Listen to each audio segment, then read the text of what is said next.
Welcome to Let's Talk Cabling, the award-winning podcast where knowledge is power and the low voltage industry connects. Hosted by Chuck Bowser, RCDD, we're here to empower installers, designers, and industry pros with the tips, stories, and best practices you need to stay ahead.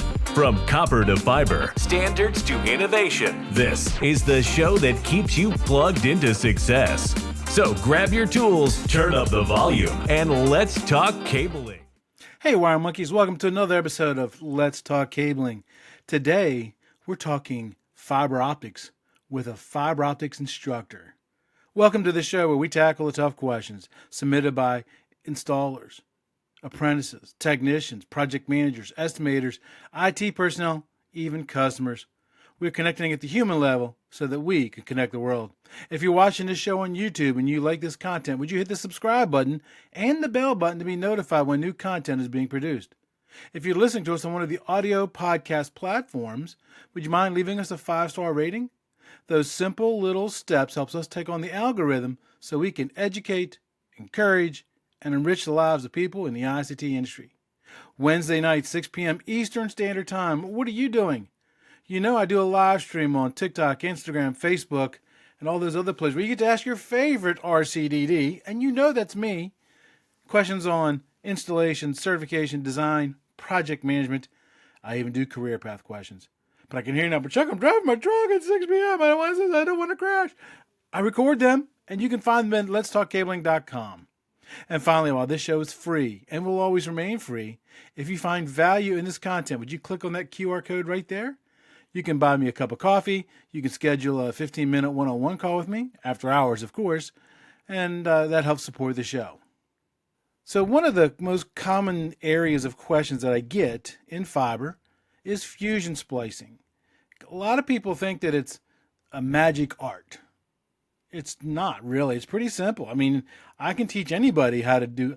I taught one of the other instructors who never fusion spliced how to do fusion splicing in a matter of minutes, and he was getting results at 0.01, 0.02. So it's not that hard, but I wanted to invite, I've been chasing a person to come on the show for, 2 years. 2 years. And I finally got her to agree to come on. Now, you might be wondering, why did I invite her? Because she's an instructor in fiber optics and all over LinkedIn. I admire the dickens out of her. Welcome to the show, Jane Bailey. How you doing? Good to meet you, Chuck. Thank you for having me. It's about time I got you on the show. I told you I'd get you. So, You did. So why don't you go ahead and give us the 30-second introduction, who you are, and why should the audience listen to what you have to say? Well, I'm Jane Bailey. I've been involved with fiber optics since 1998. I started back with Expertech as a fusion splicer. I did a lot of DAVAR AC testing at that time as well. And I spent about 24 years in the field as a fusion splicer, and now I'm in a management role, so I develop other people to learn how to do the job. I'm an FOA certified instructor as well. I want to ask you about that because on your LinkedIn profile, and the link will be in the description below, it says CFOS/I. What does that mean? So I'm a certified fiber optic specialist with my instructor certificate. Okay, so how's a CFOS different from a CFOT? Well, a CFOT has your basic core course, and it's generally a 3 to 5 day, depending on who's teaching it. And the specialist just kind of goes into things like whether it's data to the antenna system or fusion splicing, testing. You're more specialized in that specific area. So it could be outside plant as well. Gotcha. So the CFOS would be like the next step up after the CFOT? That's right, yeah. That makes sense. So, all right, let's get into this. What is fusion splicing, and how does it differ from other fiber optic termination methods? Well, fusion splicing is a permanent joint. It's going to give you a low loss on your cable, more so than you would with connectors, more so than mechanical splices. So even though a mechanical splice is considered a splice, it still has more of a loss similar to a connector. So fusion splicing is the way to go if you're looking for low loss in your system. Especially with like cable TV, where the losses are extremely tight budgets. That's right. You know, yeah. And I get, because I teach during the day. See, I'm really like a generalist when it comes to teaching. I teach a little bit of everything: code, standards, copper, fiber, blah blah blah. But I lean to people like you and Lee Renfro for the fiber stuff, because you guys are I consider you guys the experts. I'm just a good generalist, but I get questions all the time. Fusion splicing, also fusion splicing on connectors, and so the question is, and you've kind of already answered it. Fusion splicing is better because you're gonna have less loss. But have you ever done any consideration or research on which is cheaper? Is it cheaper to fusion splice, or is it cheaper to do a mechanical splice? I would say it depends on how you're fusion splicing, but the fusion splicing will give you the lower losses. So that to me is a key critical point. Those mechanical connectors, they serve a purpose, but they can be quite expensive. So I've seen in the past people putting those on where it takes them 5 or 6 or 7 to get it correct and to get a low loss. So when you're paying $20 a connector or 17, it adds up to something at the end of the day. Right, right. And with fusion splicing, your consumables are pretty minimal. I mean, you're gonna have to have a cleaver. You're gonna have to have the sleeve, which usually comes with the thing. So the consumables are far less on mechanical splicing. Mechanical connectors, mechanical splicing first came out. I don't think you're old enough to remember this, but I am, because I've been in the industry since 1982. Oof, gosh, I'm old.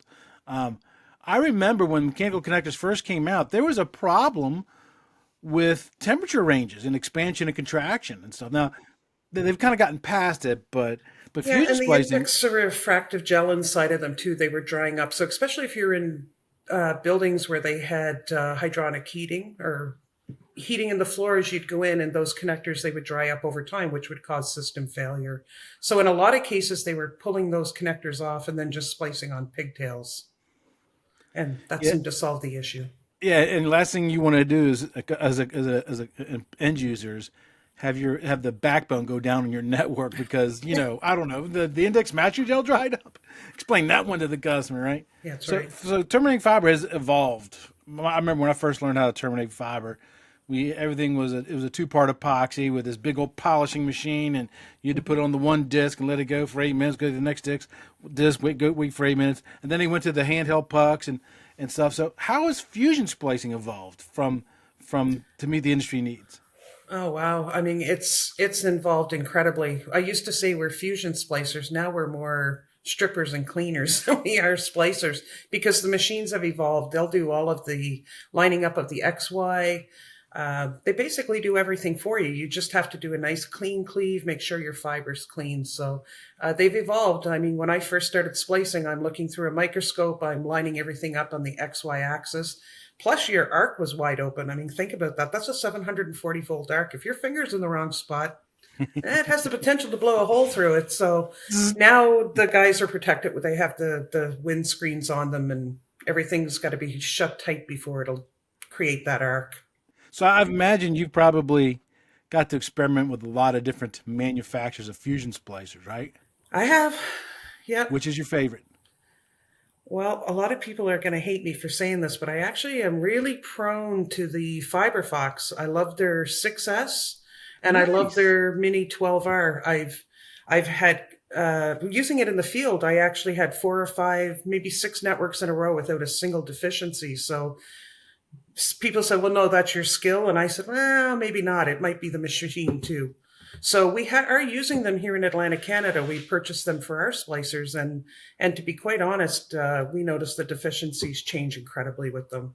But I'm also a Fujikura girl too. I love those. So I'll see Firefox at the Bixie conference here in a few weeks. I'll make sure to relay that you called them out and said that you like them the best.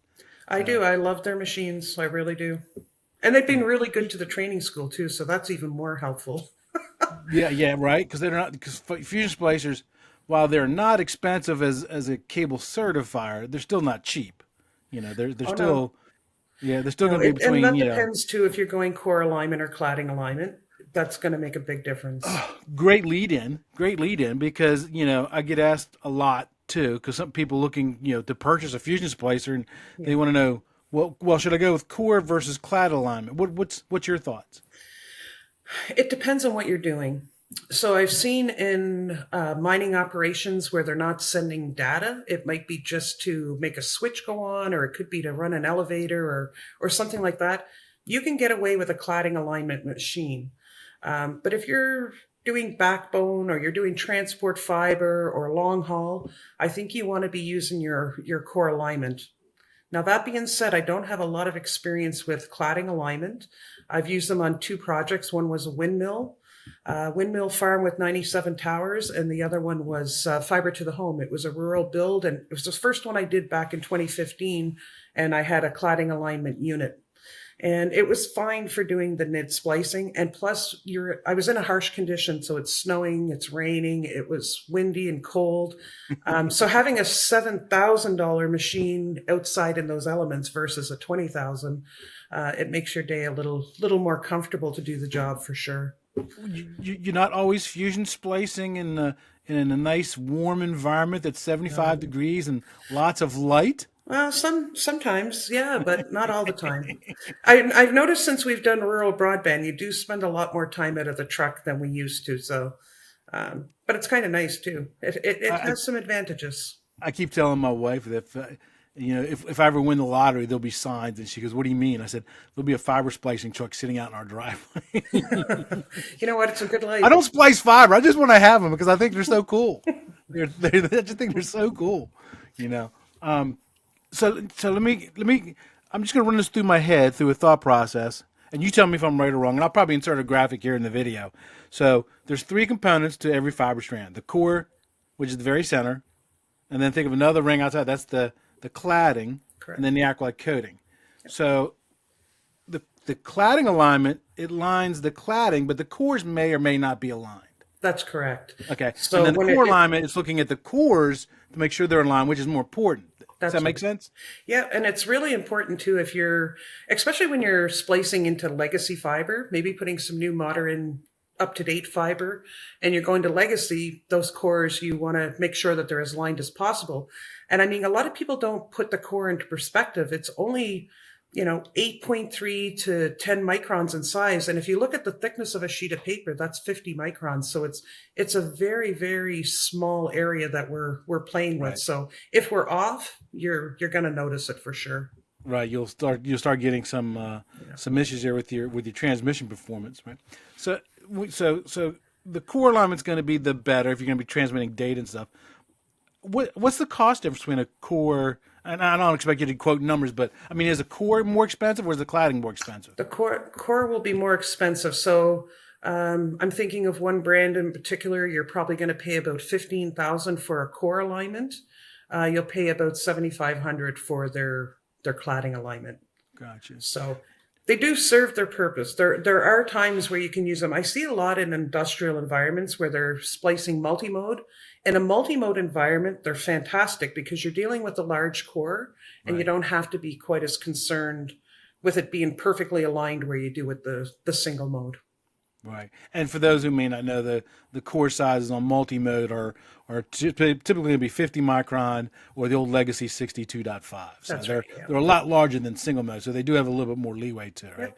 Yep. So as a fusion splicer out in the field, are there some challenges and the differences between, I mean, is there extra steps or more care you got to exercise over core versus cladding? I think with the core, you have to be a little more sensitive to dirt.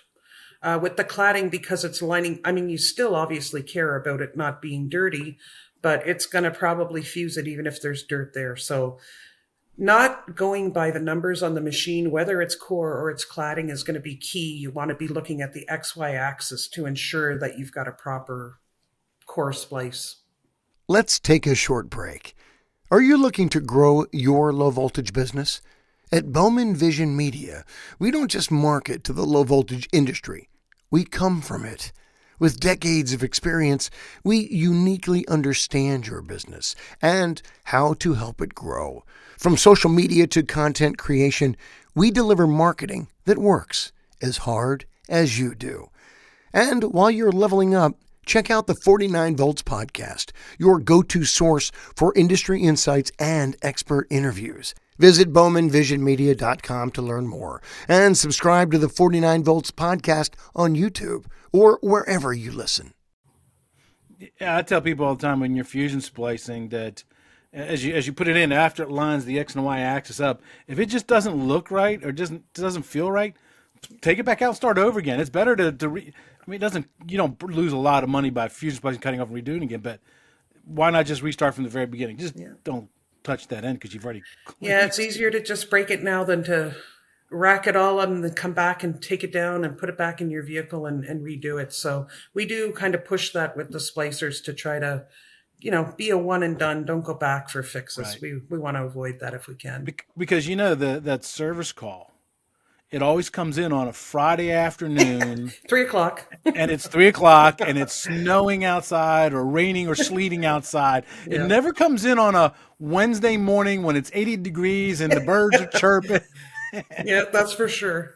That's true. And by the way, you got called off another project that you have a deadline that you got to get done, and that deadline's not moving. Yeah, that's true. Does that sound familiar? That's very true.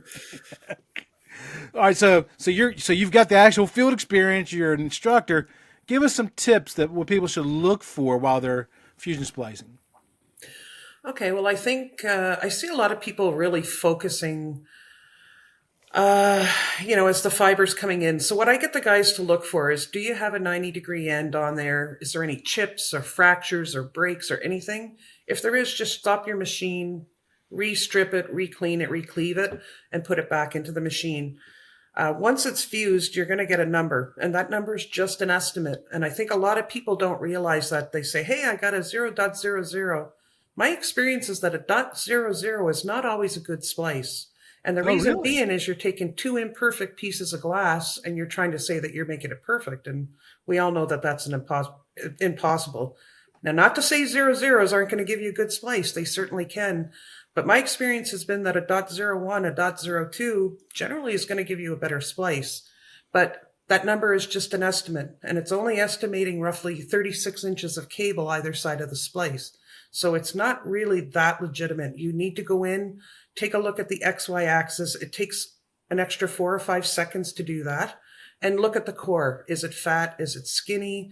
Is there any imperfections in it? And oftentimes you'll see if you have a splice, a 00, if you look at the x-axis, the splice is beautiful. But then you look at the y and you see there's just a slight little imperfection in there. So that's where you'd want to break that and go on. And if you do follow those types of techniques, you'll find that you're a proficient splicer that doesn't generally end up with deficiencies. That's actually good. I've never heard that before. I'm probably getting a fusion splicer within a few weeks. So one of the manufacturers reached out to me and said, "Do I want one to play with?" And you know what my response was, right? Absolutely. Yes. And if they have to, tell them about me. Yes. Well, I don't want to say who that manufacturer is yet because I don't have it in my hands yet. So once I have it in my hands, then I'll say who it is. But because I love experimenting with that stuff. So what you're saying, I never thought about this before. So if you get when you get that reading, that 0.00, what you're saying is a good tip is go look at your X and Y axis again just to make sure. Absolutely. Yeah. Don't assume it's going to be a good connection. Yeah. I actually was training with a fellow in a truck not that long ago, and I suggested he looked. And it was my lucky day because when he looked at the Y-axis, there was an imperfection there. And I said, there you go. I just proved to you that 00 didn't work. And it was just fluke that it happened. And I was grateful that it happened because it actually made me look really good. Nothing's better as an instructor when you tell the student, hey, this can happen, and they're kind of like, yeah, whatever. That's nah. But then it happens, and you can show them. See, I told you. That's right. One for the instructor. I love those kinds of teaching moments. I really do. So you want to make sure you look at the core alignment, make sure everything's lined up, make sure you don't have any chips or how would contamination show up in a fusion splice?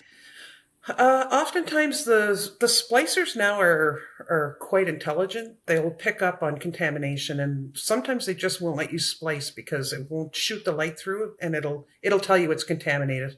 But when the fiber comes in, it does try to blow any dust, dirt, debris, or particulate off of the fiber, and for the most part, it will get it, but not always. So your machine will generally stop and tell you to take a look at the fiber. Usually, it'll just tell you to re-clean it. Yeah, or because cleave it. things can happen when you're standing on top of that ladder out in the field trying to something a seed can blow inside of it. Because if you go straight from the cleave right straight to the fusion splicer, you're lessening the chance of contamination being on it because you really shouldn't be touching the end of a fiber after you cleave it anyway because you're going to put oils off your finger That's right. and sweat and all that stuff. So Yeah. cleave, put it right in the fusion splicer right away. Don't cleave it and then make a phone call and call your boss. Hey boss, can I have February 15th to the 20th? No, fusion splice it, put it in its heat shrink tube, then call your boss. Well, one of the big things that I notice as a mistake too is they'll see guys, they'll strip the fiber, they'll clean it, they'll cleave it, they'll clean it, and they'll put it into the splicer. But they need to eliminate that second clean because after it's cleaned, you're down to brittle glass that's 125 microns, not much bigger than a single strand of hair. So it's very delicate. So once it's cleaved, it should go immediately into the machine. No questions asked. Try not to clean it. If you do have to clean it, this machine is telling you to clean it. You have to be very gentle, and it's a 50-50 chance you're going to put that back in the machine where it's actually going to work for you. So I'd say at that point, just it's a hit. cut It's it a and hit and recleave it. miss. Yeah, I'd say just cut it and recleave it. Oh, here's a question for you. Do you prefer the heat shrink stripper or do you use just the regular hand strippers? For mass fusion splicing ribbon, absolutely thermal. So I'll use the heat stripper for that. But single fusion, I don't know. I like my hand tool, my single or triple tri-hole strippers. They're sufficient. I Yeah, don't know that the thermal stripper actually saves you a whole lot of time. And if they're running on batteries, I did use one in the past for the 900 micron fiber, and I found I just chewed through batteries. I'd have to change the batteries 2 or 3 times a day. oh So I wow. don't know if those have evolved over the last little while. Perhaps they have. Maybe they plug them in now. I don't know. But I don't know. I like having my hands on it. More Yeah, when I control. teach fiber in my classes, the hands-on fiber, because I do virtual and face-to-face classes. And So we when I teach can't my use nail face-to-face class, polish check anymore. We can't use nail polish remover. They took the proper isotope out of that, so it doesn't work like it used to. what? At least in Jeez. Canada. Maybe America's better. Yeah, well, nail polish remover is also the best thing to use for taking Sharpie off of connecting blocks. Okay. Let people don't know that, but I always just used alcohol. That works too. yeah, but it's nail polish remover is easier to get. You can get that pretty easy. I'm always, by the way, if you're using isopropyl alcohol, it should be not the stuff that you buy from the Walgreens or the CVS either. It's supposed to be 99% pure, 99% pure. Yeah, they say 99.9. I think I've used as low as 99 and it seems to work well. And the other day, for the first time, I saw 99.8 and I said, there you go. It's pretty There you close. go. There you go. Oh, but so I want to kind of circle back just a tiny bit. They're talking about the thermal strippers. So I think for somebody brand spanking as an instructor, this is where I was going with that. So my ADHD kicked in. As an instructor, when I'm teaching people how to terminate fiber, there's 2 types of people sitting at my fiber termination desk, right? There's those people who have no experience whatsoever, and they're willing to listen to every piece of instruction I give them. And then there's the person who sits down. I've been doing this for 7 years. Yeah. Well, the person who does the 7 years, usually the person I got to retrain. But the new person, the biggest holdup I find with them is stripping the fiber because their hands are shaking and they haven't built that muscle memory up and know how much to squeeze the strip and stuff like that. So I think that kind of a person, thermal stripper is probably going to be the best. But I really don't think production wise you'll be as fast with thermal Yeah. as a hand stripper. I really don't. Yeah, I think the hand stripper definitely for production, from a production standpoint, is good. And economical, though. I mean, they're cheap. I think strippers are only $10 a pair now, so they've gone down in price considerably. Where are you getting yours from? Because I have not seen a pair of fiber strippers for $10. I'll send you the contact. Yeah, send them to me because I just bought some replacement strippers because I've been teaching with the same set of strippers for 12 years. So they've gone through, I don't know, you do the math, 15 students a class, 3 classes a week times 13 years. That's a lot of different hands Yeah, for it a is. pair of fiber strippers to go through. So I finally just replaced them, and they were a little bit more than $10 a pop. I can tell you that. I Are you don't. using the fancy Miller strippers? Those ones aren't Millers. Yeah, see, But I do have I millers. started out on Miller and I would have sworn by them, but then I got introduced to a different type of stripper, and I was working in a clean lab at the time, and we were doing a lot of fiber, and I grew to really like them. They kind of gave us them to demo them, and I never looked back. I just stuck with And them. Nick, call them out. Who are they? I don't know. Everybody seems to make them now. They're those tri-hole strippers. So I see Oh, every okay. manufacturer has them really. Gotcha. Yeah. Yeah. So I typically run with the millers and the no nicks. And the reason I go with the no nicks is that's very old school. That's very old school. It is. But again, going back to that person who's never stripped before, I let them go with the millers first. But the millers, if you don't have it at the right angle, you don't squeeze it, until you build up that muscle memory, you break a lot of fiber. Yeah. And after a new student who's never done fiber before has broken their fiber like 5 times, you could literally see them start shaking and start getting nervous. I said, here, try these no nicks, because the no nicks are more precision. But I always tell them, look, this is just to get you through the class. If you want to become proficient at stripping fiber, you want to master those millers, right? You want to master another. No nicks are slow. They're slow compared to They others. are. I have to be honest, I used those when I started out, and when they got rid of those, I never looked back. I mean, Yeah. I found I used to break a lot of fiber with them. Well, every fiber person breaks fiber. Oh, by the way, here's my safety tip for the day. Always dispose of your fiber in an approved scraps container. Always. Hey, one of my favorite people works at that company, John Bruno, and his training. I mentioned the 2-hour fiber course from John Bruno and FIS on a lot of podcasts. Yeah. I just put out a TikTok, Instagram, YouTube short today. Somebody asked me, what are some good tips to get in the ICT industry? So I gave them 3 tips, and one of them was go online and get the free training, FOA.org, the 2-hour course by John Bruno. And John Bruno is a fantastic instructor. He's a great guy. He knows a lot. Yeah. He kind of mocked me a little bit and said, "What am I teaching you?" I said, "Honestly, everything coming out of your mouth, I'm taking something from that, so it's good, right?" A good instructor's like that. A good instructor's always going to be learning from other people, even other instructors, even students. I'm going to show up at Burnside one day. There you go. Hey friends, I want to tell you about a great organization, Tech Knowledge Worldwide, an active community of tech professionals dedicated to elevating our industry and each other. It's the real deal, and I'm grateful to be part of this community. Their annual tech conference is coming up April 23rd and 24th in Nashville, Tennessee, and will feature amazing speakers, workshops, and even Bixby continuing education credits. Stay up to date and lock in your spot now at TekFest.org. That's TekFest.org. I encourage all my low voltage followers to consider joining to see if they want a seat at TKW's table too. All are welcome to learn, grow, and see what putting community over competition can do. Go to TekFest.org for more information. All right, so let's get into another conversation now. Yep. Single mode and multi-mode fusion splicing. Yep. Okay. What's the difference? There's not really any difference. It's the same process you're going to go through with either one. The only thing is you're going to have to change your program on your splicer in order to match what it is you're doing, whether it's 50 micron, 62.5, or single mode. So I think you'd have more challenges if you're splicing BIF fiber than you do with multi-mode or single mode. I really never found that there was much of a transition between them.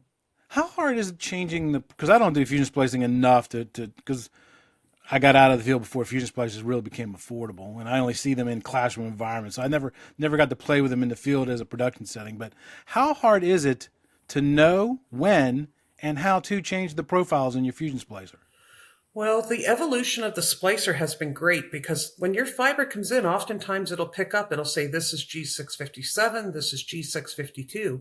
So if you go to fuse it and it doesn't work, then you can go into the programs, the splice programs, and say, okay, I want to do BIF, the G652 bending insensitive fiber, and all of a sudden now your splice will work.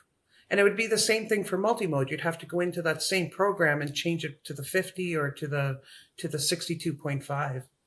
So knowing that stuff helps. I mean, same as if you're getting into some of the legacy stuff and you're into the non-zero dispersion shifted fiber, you'll find sometimes it won't splice with the regular program. So you'll have to go in and change that in order to make it work well. Right. So inside plant and outside plant. Inside plant means you're fusion splicing inside the building. Outside plant means you're in a maintenance hole or you're on top of a ladder out in the field or something like that, right? What are some tips for both inside plant and tips for outside plant? Well, inside plant, believe it or not, I find holds more challenges than outside plant Oh, splicing. really? And the reason for that, especially if you're in a new construction zone where you've got the guy drywalling and scraping, and you got the metal guys cutting metal, and you've got electricians hauling cables around you, they're creating a dusty work environment. But also too, you might be in an IT room where you have fans blowing, you've got all the stack maybe beside you, it's drawing air in, it's creating a lot of dust and particulate. And it took me a while as a young tech to figure that out. I'd go into these really clean environments and I would have way more troubles than I would ever have in my truck. And that's what it was. It was the air exchanges were creating a hostile environment for the splicing. But your truck, generally in the truck in the outside plant, I mean, you have a controlled environment. You're controlling the heat. You're controlling air conditioning in the summertime. So your environment is what you make it. So if you keep that truck nice and clean, I mean, I've worked with guys over the years. You had to put on booties to get into their truck. It was that clean, right? So, Oh, nice. I mean, good for them. Not my trucks. Not But my truck. well, I always said my dirty truck was a sign of my genius, so I used to run by that. But That explains my desk. there you go. That explains. I don't want to take the camera and show it here, but because I'd be thoroughly embarrassed. But I got a pile of stuff just kind of sitting here, and my wife, God love her, because I have a tendency to leave things around the house. So if it's something that belongs to her, she brings it in and puts it on top of this pile. Well, another environment too is, say, industrial environments, maybe mining. So if I was sitting in a mine splicing fiber, it's a hostile, dirty environment. You can't do anything about it. So we would erect a tent around us. We I was would gonna use ask. water to just kind of spray down the floor. But when you set your feet down, you don't move them. You stay as still as you possibly can to do the job. So you have to kind of make those adjustments depending on where you're splicing. So And are there, industrial environments too. I've come out many times where my hands were black, just dirty. yeah, And I said, wow, right, that wasn't even supposed to work, but it right. works because you're careful what you're So touching. are there tents specifically for terminating splicing fiber? Yeah, Pelsu makes a nice tent. It's got a white and yellow body on it, so you get good lighting inside of it. I know some guys, to save money, they'll go into the fishing tents. And I did do that with one company I worked for, but I found it a little bit hard because it was black inside for the ice fishing. Right. So it made for a pretty dark environment to see the fibers well. I mean, I put lighting and stuff in there too, but I like Pelsu personally. That's my go-to. Gotcha. So I was doing a live stream a couple weeks back, or it might have been in December, it might have been before my break, and I had somebody ask me about spider fiber. And I was like, what? What's spider fiber? I ain't never heard of spider fiber before. What is it? Oh, I don't know how to describe it, but it's a fiber that if you pull, if you go by your color code, you start at blue and then it ends at aqua. But if you take those and pull them apart, it almost creates like a weave in between the fibers. So it's almost like one solid piece, and you can pull each individual fiber out that you need and push it, and it all goes back together for splicing. So it's kind of an interesting fiber. Here we use it a lot in Canada, but it's in Western Canada. We don't see it here in the Maritimes, and I didn't see any of it when I was working in Eastern Canada as well. But in Western Canada, definitely it's a big one. That's interesting. Why would it be used more in the western side of Canada than the eastern side? Well, I think probably because of the manufacturer is AFL Fujikura. Okay, I think it's AFL's cable. I'm not 100% sure. Hope I didn't throw the wrong name out there. gotcha. But they do supply a lot of the Western folks with the products. So I think that's probably why it's there. Yeah. So on the another podcast, another live stream question, I did a live stream on Wednesday, and this guy asked me the question because I usually try to give him like 30 minutes, and I was already like 31 minutes, 32 minutes into the live stream. I'm trying to get off because my wife was fixing dinner out in the kitchen. I could literally smell the meatloaf. I was like, oh, trying to keep my mouth from from moisturing. And the guy asked me a question about fiber optic testing, OTDR testing, specifically ghosting. And of course, I got to admit, I let my stomach get the better of me, and I gave him like the really quick, dirty answer, right?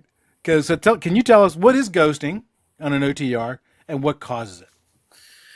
So ghosting you typically see on the fiber when there's a reflection, backscattering in the light. So it looks like there's two events there when in fact it's an event that's just being echoed or repeated. So it's an echo. It's usually because of contamination. Usually it could be because of maybe too much alcohol residue. It could be a whole host of things, but generally it's a dirt related issue. Generally. Right. And I would be remiss if I go through this whole fiber episode and not talk about safety. Safety. Terminating fiber is a dangerous activity. It sure is. So is scuba diving and parachuting and riding motorcycles. But if you take the proper steps, it can be a safe activity, Yep. right? So what are some safety considerations for fusion splicing? Well, I mean, safety considerations with fusion splicing is, first of all, if you're working with live fiber, which we do on occasion, making sure you're not looking into the end of that fiber. It's UV light. You're not going to see it, but it'll just cause blindness. It's not going to hurt, though. It'll be quick and painless. And I think also, too, the fiber shards is a big one, making sure you're maintaining those, either putting them in a shards container or having a garbage can. Now, one thing I do caution splicers about is if you're going to put it into a garbage can and you're lifting that garbage can over your head to put it into let's say a dumpster, just make sure that stuff's not going to come back out in your face in the wind. And it could cause you a lot of problems because the problem with the glass, it's very difficult for them to find. Right. I've had glass in my hand. They were able to find it with an ultrasound, and I had to be fully awake for that. And I would go, ouch. And she would know to look in that area. And then the same thing when the doctor did the surgery, when he cut the hand open, there was no pain medication. I had to be awake for that. And as he's digging around in my hand and there's blood everywhere because you bleed in your hand quite a bit, I had to be awake to say, ow, that hurts, ow, that hurts, ow, that hurts. And that was how he found it. So it's very small. They can't see it. And especially when you're bleeding, they're definitely not going to find it. So you want to avoid those things happening. Yep. So those are the kind of the key ones is your fiber shards. But I think also too, making sure the acrylate and the cable that you're ventilating, because that's a big one. Yes. And a lot of people aren't aware of that. And here's one I'll tell people that a lot of people don't really think about is be aware of your surroundings. And what I mean by that is, because you might be splicing a fiber in a telecom room in an existing office space. And because of some of the chemicals that you might be using might cause somebody who's in the area to have an asthmatic reaction.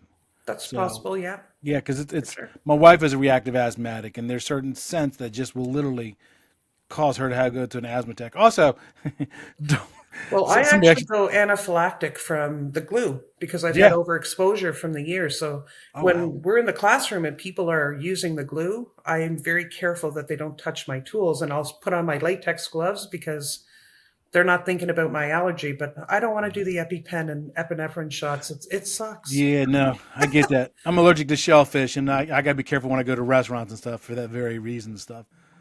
Well, thank you for coming on the show. It's about dang time. It's about dang time. And I appreciate the wealth of knowledge that you've given us here in the episode today.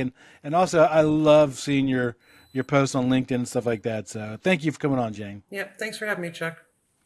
Thanks for listening to Let's Talk Cabling, the award-winning podcast where knowledge is power and the low-voltage industry connects. If you enjoyed today's episode, don't forget to subscribe, leave a review, and share it with your crew. Got questions or ideas for the show? Chuck wants to hear from you. Stay connected, stay informed, and always aim for excellence. Until next time, keep those cables clean, your standards high, and your future bright. Let's talk cabling, empowering the industry one connection at a time.